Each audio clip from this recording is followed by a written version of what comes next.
بلکہ اس لیے بھیج رہا ہوں کہ آپ وہاں جاؤ، محنتیں کرو، مشقتیں کرو، لوگوں کو قرآن پڑھ پڑھ کر اللہ اس کے رسول کی جانب بلاؤ، اور جن لوگوں کے دل شرک اور کفر میں مبتلا ہیں، قرآن مقدس کی تلاوت سے ان کے دلوں سے شرک اور کفر کو دھو دو اور تمام کو ایمان کی ایک تازگی عطا کر دو۔ دوستان ذی قدر،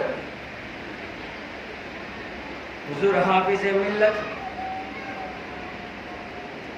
مبارک پور کی سرزمین پر پہنچتے ہیں۔ اس وقت یہ ادارہ کوئی بہت بڑا ادارہ نہیں تھا، بلکہ ایک جھوپڑی تھا، چھوٹا سا ایک جھوپڑی تھا، اور اس کے اندر چند بچے رہا کرتے تھے۔ تعلیم کا کوئی نظام نہ تھا اور نہ ہی ضروریات زندگی وہاں پر صحیح موجود تھی، لیکن اس کے باوجود آپ نے ہر ایک مشقت کو گلے سے لگایا اور تعلیمی ایک نظام قائم کیا،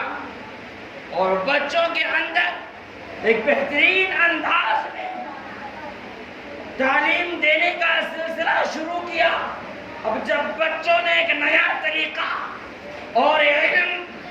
پلانے کا ایک نیا انداز دیکھا تو بچوں کے اندر بھی علم کا ساغر پینے کا ایک جذبہ امٹ پڑا، اور بچے بھی ذوق اور شوق کے ساتھ تعلیم حاصل کرنے لگے۔ جب یہ خبر دور تک پہنچی تو دور دراز کے طلباء بھی وہاں پہنچنے لگے، علم دین حاصل کرنے لگے۔ عوام میں یہ باتیں پہنچی تو عوام بھی آپ سے قریب ہونے لگی، آپ سے محبتیں کرنے لگی۔ چند ہی ساعتوں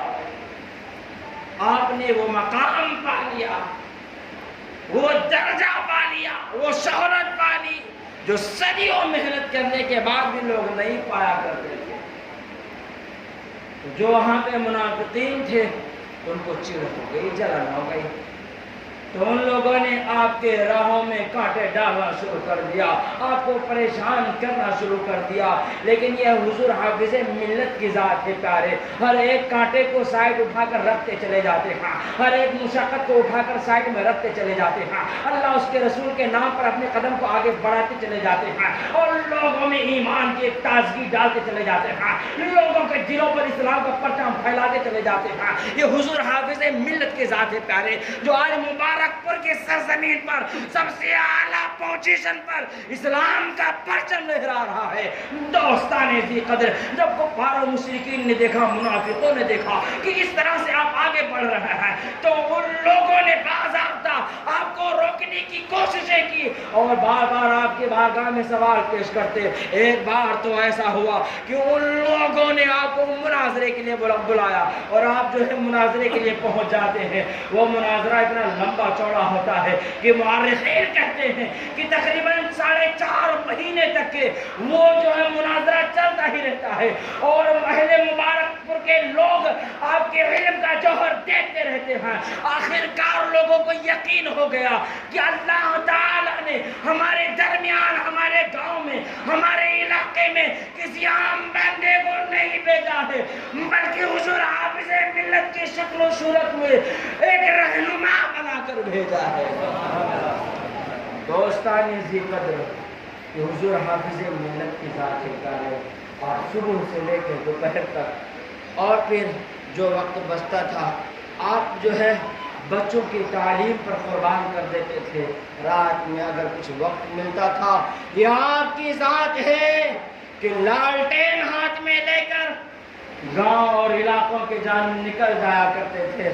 دن بھر بچوں کو تعلیم دے رہے ہیں، رات کی تاریکی میں لالٹین لے کر نکلتے ہیں، اور دل میں خیال ہوتا ہے کہ شاید کچھ مزدور مسلمان بھائی کھیتوں میں کام کر رہے ہوں گے یا یہاں وہاں کام کر رہے ہوں گے، شام کے وقت وہ گھر پہ آئیں گے، چلو ان کو بلا کر بیٹھتا ہوں، مصطفیٰ کریم کی کچھ دین کی باتیں ان کے سینے میں بھی اڑوں، کچھ پیار و محبت کی باتیں ان کے سینے میں ڈال دوں، کچھ محبتوں کا ساگر انہیں بھی پلا دوں۔ دوستان ذی قدر، یہ حضور حافظ ملت کی ذات ہے پیارے۔ اگر آپ ارادہ کر لیتے کہ مجھے فلاں جگہ جانا ہے اور وہاں کے مسلمانوں نے مجھے بلایا ہے، ارادہ کر لیے، تو پھر اب کوئی بھی چیز آپ کو روک نہیں سکتی تھی، چاہے بیماری ہو یا ہوا ہو، آندھی یا بارش ہو یا کوئی بھی بلا ہو، آپ کو روک نہیں سکتی تھی، آپ ہر حال میں وہاں پہنچتے تھے۔ مثال کے طور پر شدید بارش ہو رہی ہے تو آپ اپنے آپ سے سوال کرتے تھے، اے حافظ ملت ذرا بتا تو صحیح، یہ بارش صرف میرے لیے ہی ہے، یہ بیماری صرف میرے لیے ہے، یہ مشقتیں یہ دشواریاں صرف میرے لیے ہی ہیں، یا جو لوگ اپنا کاروبار چھوڑ کر اپنا وقت نکال کر وہاں پہنچے ہیں ان لوگوں کے لیے بھی ہے؟ اگر وہ لوگ وہاں پہنچے ہیں تو مجھے بھی وہاں پہنچنا ضروری ہے، اور اگر میں وہاں نہ پہنچا